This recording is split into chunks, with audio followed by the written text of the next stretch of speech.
ایک دفعہ کا ذکر ہے کہ کسی گاؤں میں ایک غار تھا۔ کہا جاتا تھا کہ جو بھی اس غار میں جائے گا وہ پھر واپس کبھی نہیں آئے گا۔ تو اسی گاؤں میں ایک بٹو نامی شخص انڈے بیچا کرتا تھا۔ وہ بہت ہی اچھا انسان تھا۔ تو اس کے پاس ایک گاہک آتا ہے، وہ انڈوں کی قیمت پوچھتا ہے تو وہ اسے 100 روپے بتاتا ہے۔ تو وہ کہتا ہے اتنے مہنگے؟ تو یہ کہتا ہے کہ گاؤں میں ساری مرغیاں مر گئی ہیں۔ تو وہ گاہک جب جاتا ہے تو دیکھتا ہے کہ ساری مرغیاں مری ہوئی اسے دکھائی دیتے ہیں۔ تو وہ سمجھ جاتا ہے کہ اس نے سچ کہا ہے۔ تو وہ آ کر اپنے چودھری کو یہ ساری بات بتا دیتا ہے۔ تو وہ چودھری کہتا ہے کہ چلو انڈے اس سے لے لیتے ہیں۔ تو چودھری اپنے ساتھیوں کے ساتھ گن اور سب کچھ لے کر وہاں انڈے والے کے پاس پہنچ جاتا ہے۔ تو انڈے والا کہتا ہے کہ میں بہت غریب ہوں، مجھ سے نہ لو۔ تو یہ چودھری کہتا ہے نہیں، اس سے انڈے لے لو۔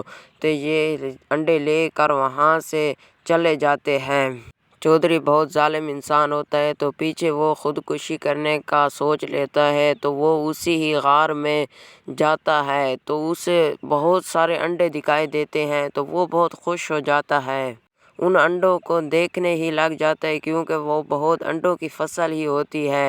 تو وہ سوچتا ہے کہ میں اب انہیں جا کر بیچ دوں گا۔ تو چودھری کے آگے ایک بندہ آتا ہے، تو وہ اس نے انڈے لینے ہوتے ہیں۔ تو وہ چودھری سے پوچھتا ہے، تو چودھری کہتا ہے کہ یہ انڈے 1000 روپے سے نیچے میں ایک انڈا بھی نہیں دوں گا۔ تو وہ کہتا ہے چلو ٹھیک ہے، تم نہ دو، میں آگے جاتا ہوں پھر آؤں گا۔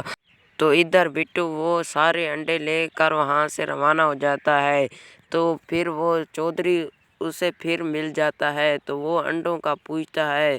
تو چودھری کہتا ہے میں انڈے تمہیں دوں گا لیکن اسے 1000 روپے سے۔ تو اسی دوران وہاں بٹو بھی پہنچ جاتا ہے انڈے لے کر، اور وہ اس بندے کو ساری سچ بتا دیتا ہے کہ اس نے مجھ سے انڈے ایسے ایسے لیے تھے۔